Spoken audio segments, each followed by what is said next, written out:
bersama saya, Michelle Maulina. Nah, teman-teman, di pertemuan ke-10 ini, wah, kita sudah sampai di pertemuan 10 ya. Nah, saya akan kembali mereview buku yang berjudul Bagaimana Mengembangkan Kecerdasan. Nah, lebih tepatnya saya akan mereview bab 3-nya teman-teman.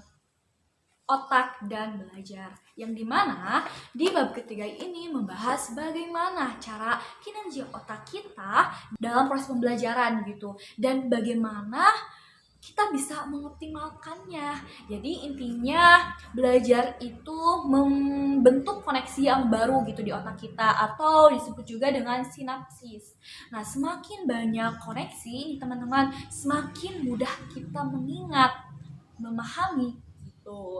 Nah, di bab 3 ini juga mengajarkan kita untuk memanfaatkan kemampuan otak kita secara menyeluruh, secara maksimal gitu, dengan beberapa cara nih teman-teman.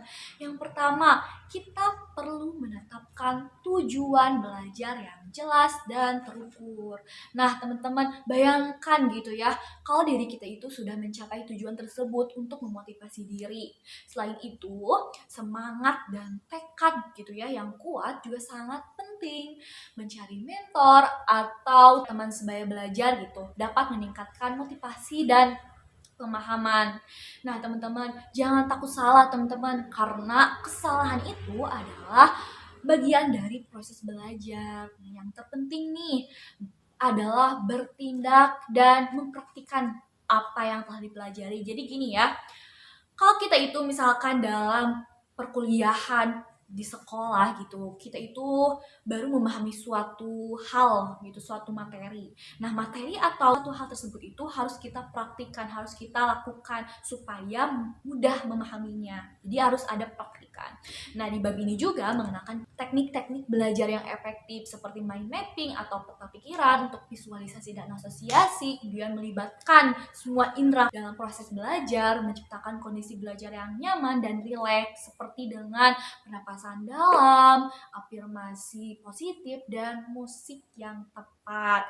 Nah, serta meninjau ulang gitu materi secara teratur, jadi harus berulang baca-bacanya. Itu juga diajukan untuk mengenali gaya belajar kita sendiri, apakah itu visual, auditorial, atau kinestetik, dan menyesuaikan metode belajar kita agar lebih efektif. Mengajari orang lain ini juga merupakan cara yang baik untuk menguatkan pemahaman kita sendiri. Jadi, singkatnya di bab 3 ini menekankan pentingnya memahami gitu cara kerja kita dan menyesuaikan metode belajar kita agar sesuai dengan cara kerja otak kita gitu.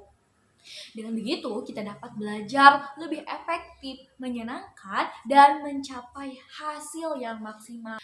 Nah, itu teman-teman penjelasan mengenai otak dan belajar. Jadi, kita itu harus mengetahui dulu gaya belajar kita, apakah auditorial, visual, atau kinestetik. Setelah itu kita bisa menyesuaikan metode belajarnya itu sesuai dengan gaya belajar kita. Selain itu juga dengan mengajari ke teman gitu, itu juga dapat menguatkan ingatan kita. Kemudian dengan membaca berulang gitu, di drill gitu ya.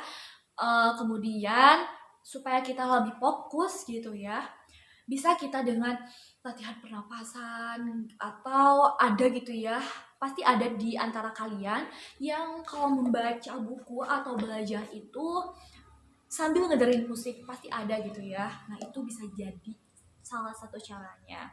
Nah, mungkin teman-teman sekian penjelasan atau review buku bab 3-nya. Semoga bermanfaat. Mohon maaf bila ada kesalahan. Wassalamualaikum warahmatullahi wabarakatuh.